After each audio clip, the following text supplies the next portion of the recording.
আসসালামু আলাইকুম, সবাইকে স্বাগতম আমার এই লাইভে। তো আশা করছি সবাই ভালো আছেন, আমিও ভালো আছি আলহামদুলিল্লাহ। আপনারা জানেন বিপিএল খেলা চলছে চট্টগ্রামের। আজকে একদিন ব্রেক দিয়ে আজকে খেলা হলো এবং দিনের প্রথম ম্যাচ ঢাকা ভার্সেস চট্টগ্রামের খেলা হয়েছে এবং সেই খেলাতে প্রথমে ব্যাট করে চট্টগ্রাম 148 রান করে 6 উইকেটে এবং সেই রানটা চেস করতে নেমে ঢাকা ক্যাপিটাল 149 রান করে 2 উইকেট হারিয়ে ম্যান অফ দ্য ম্যাচ হয় তানজিদ হাসান ঢাকা ক্যাপিটালের। তিনি 54 বল থেকে 90 রানে অপরাজিত ছিলেন এবং তিনি বর্তমানে টুর্নামেন্টের টপ স্কোরার এবং এই ম্যাচ জিতে ঢাকার পয়েন্ট টেবিলের 4র্থ স্থানে উঠে এসেছে। এটা একটা অবাক করা বিষয়। যাই হোক, তারপরেও তার হাতে মাত্র 2টা ম্যাচ আছে, পরবর্তী 2টা ম্যাচ জিতলেও তারা কি যেতে পারবে কিনা একটা রান রেটের ব্যাপার আছে, বা অন্য টিম জিতবে কি হারবে সেই একটা হিসাব নিকাশ আছে। তো প্রেডিকশনটা কিন্তু ঢাকার পক্ষে ছিল, এটাও কারেক্ট হয়েছে।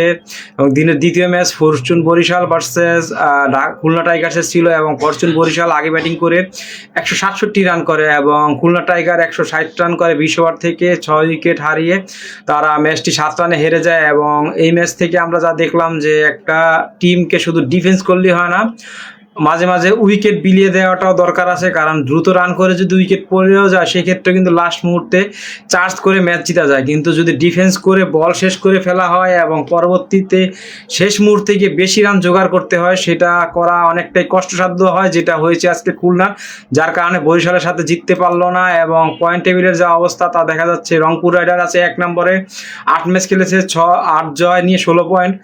ফরচুন বরিশাল আছে 2 নম্বরে,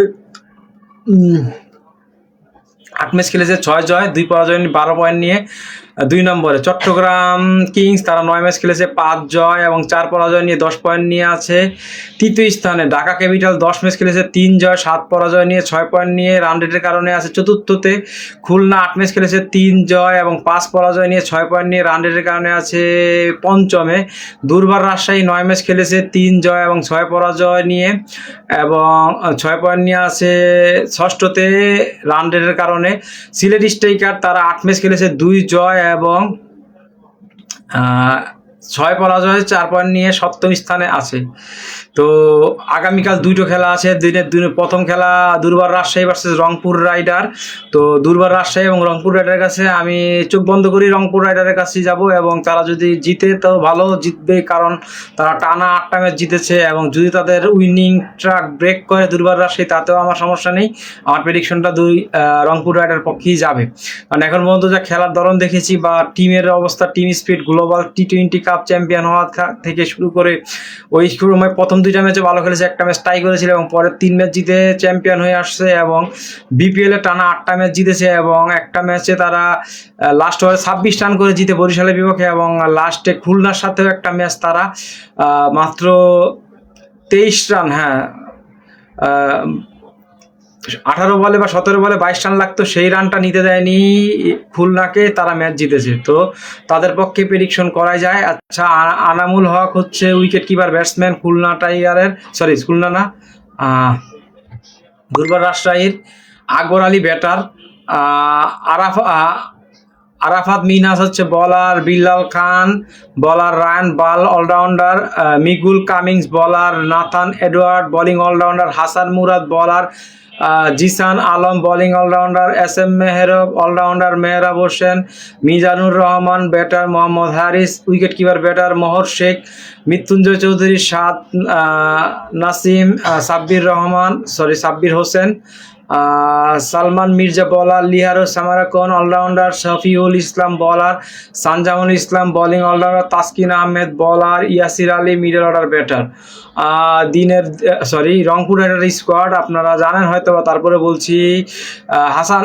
Nurul Hasan captain, wicket keeper batsman, এবং Aqib Javed foreign player, Curtis Campher all rounder, AM Ghazanfar bowler, Alex Hales batter, তিনি চলে গেছেন। Iftikhar Ahmed Pakistani middle order batsman, Irfan Shukur, Kamrul Islam Rabbi, Khushdil Shah all rounder Pakistani batsman, Mahedi Hasan all rounder, Mohammad Saifuddin bowling all rounder, Nahid Rana বলার,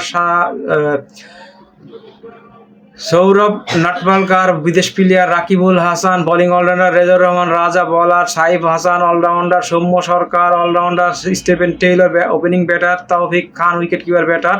সৌম্য সরকারের আগামীকালের ম্যাচ দিয়ে এইবারের বিপিএল খেলা শুরুর সম্ভাবনা আছে, দেখা যাক কি হয়।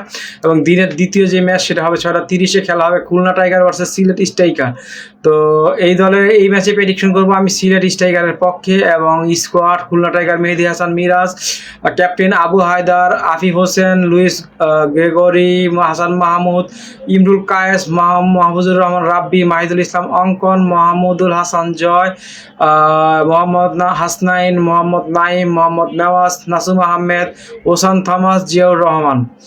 এবং সিলেট স্ট্রাইকার আছে Alamin Hossain, Arafat Sunny, Ariful Haque, Rakheem Cornwall, foreigner Zakir Ali wicket keeper batsman, George Munsey, Mahidul Islam all rounder, Nahiduzzaman bowler, Rony Talukdar বলার, রুয়েল Miah bowler, Samiullah Shinwari all rounder, Paul Stirling batting all rounder, Tanzim Hasan Sakib bowling all rounder, Reece Topley bowler, Zakir Hasan wicket keeper batsman. এই হচ্ছে দুই দলের স্কোয়াড। তো যাই হোক, খুলনা টাইগার্স তারা 3 ম্যাচ নিয়ে 6 পয়েন্ট, 3 ম্যাচ জিতেছে এবং 3 ম্যাচ জিতেছে, 5 ম্যাচ হেরে 6 পয়েন্ট নিয়ে আছে পঞ্চমে। এবং পক্ষান্তরে সিলেট 2 ম্যাচ জিতেছে এবং 6 ম্যাচ হেরে 4 পয়েন্ট নিয়ে আছে 7ম স্থানে। তো আর ঢাকার যে আর নেক্সট 2টা ম্যাচ আছে, একটা হচ্ছে ঢাকার নেক্সট ম্যাচ কার সাথে, একটা আছে বরিশালের সাথে এবং আরেকটা আছে খুলনা টাইগার্সের সাথে। তো দেখা যাক ঢাকা কতখানি সাকসেস হয়। তো যতটুকু করেছে এটাই ঢাকার জন্য অনেক কিছু, কারণ টানা 6টা ম্যাচ হেরেছে এবং লাস্ট 4টা ম্যাচের 3টা ম্যাচ জয় এবং একটা পরাজয় বরণ করেছে। তো এতটুকুই তাদের জন্য যথেষ্ট। এবং লিটন কুমার দাস ফর্মে এসেছে। এছাড়াও ঢাকার যে ব্যাটসম্যান তানজিদ হাসান তামিম, তিনি কিন্তু দুর্দান্ত ফর্মে আছেন, একটা সেঞ্চুরিও করেছিলেন এবং 90 রানের আরেকটা ইনিংস খেলেছেন অপরাজিত।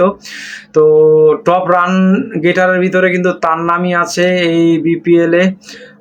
তার স্কোরটা কত সেটা যদি আমি আপনাদের জানাই, সে করেছে এখন পর্যন্ত 420 রান সর্বোচ্চ 10টা ম্যাচ খেলে। তো আগামীকালের প্রেডিকশনও ইনশাল্লাহ সবগুলো ঠিক হবে এবং আজকে প্রেডিকশনগুলো 100% কারেক্ট ছিল। তো ধন্যবাদ সবাইকে ভিডিওটি দেখার জন্য। ভিডিওটি ভালো লাগলে অবশ্যই লাইক, কমেন্ট, শেয়ার করবেন। আসসালামু আলাইকুম।